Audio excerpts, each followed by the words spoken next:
Hello and welcome to another video in Windows Server 2025 video series.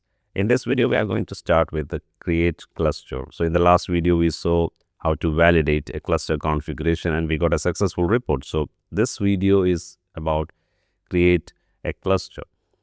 Before we proceed to create cluster wizard, I think it's good to have a prerequisites check together. So all the machines are Windows Server 2025 installed and nodes are joined to the domain.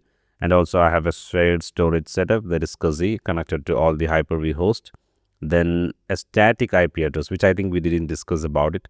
A static IP address I prepared for my cluster IP. So cluster need a DNS name and a static IP address.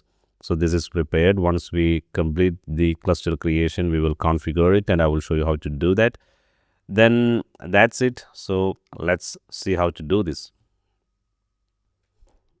Log into one of your hypervisor where the failover cluster is installed. Open failover cluster manager, then click next. Here you enter the server names that you want to add to the cluster. So I have two hypervisors, Hyper-V01 and Hyper-V02. Just enter it and add it, then click next. Now you can give a cluster name. As you can see in the information below, a DHCP IPv4 address were configured automatically. So it is expecting a DHCP address, but we will be assigning a static IP once we complete the cluster creation. Here also you can see that the IP address is DHCP address on the production network. But let's do it later. Add all the eligible storage to the cluster. That's fine. Let's proceed to create the cluster. You can see the progress on the window. This is going to take some time. Now the cluster creation has completed. Let's close this wizard by clicking on finish.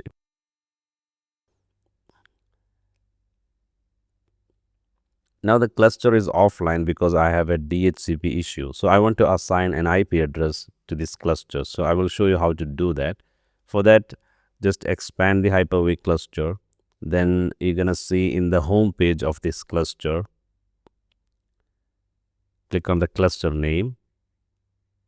Then the server name shows an IP address. So here you can configure the IP address to this cluster. So now it is online. You can right click and take it offline if you want, or you can, if it is already offline, you can try to bring it online. But what is important is assigning a static IP address. To do that, go to the properties. Then you see the IP address have two options, DHCP enabled. By default, it may be stand on DHCP enabled.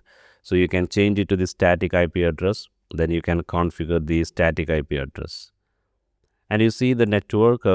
I have only one network, but there are cases where you have 2 or 3 networks listed here. So make sure that you choose the correct network there. And once you configure the static IP address, you can simply close this wizard. Then if you want to see where the name of the Hyper-V is configured, you can click on the name and see the DNS name here. And in the down, it is showing that the NetBIOS status, DNS status, Kerberos status, everything is fine. So if you want to confirm by trying to ping or NS lookup, that's also a good idea. And if you face any issues, then you can log into the Active Directory and add a DNS record for that particular DNS name. So here the cluster name is Hyper-V cluster. So let's try to ping to hypervcluster.itproguide.com. That's a fully qualified domain name. Yes. So it's reachable. That means the cluster IP address is okay. The DNS resolution is okay.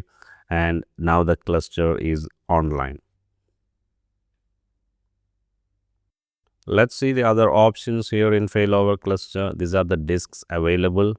Disk witness is selected automatically, but the other cluster disk is just an available one. It's not added to the storage. Then you can see the nodes here, Hyper-V node 1 and Hyper-V node 2.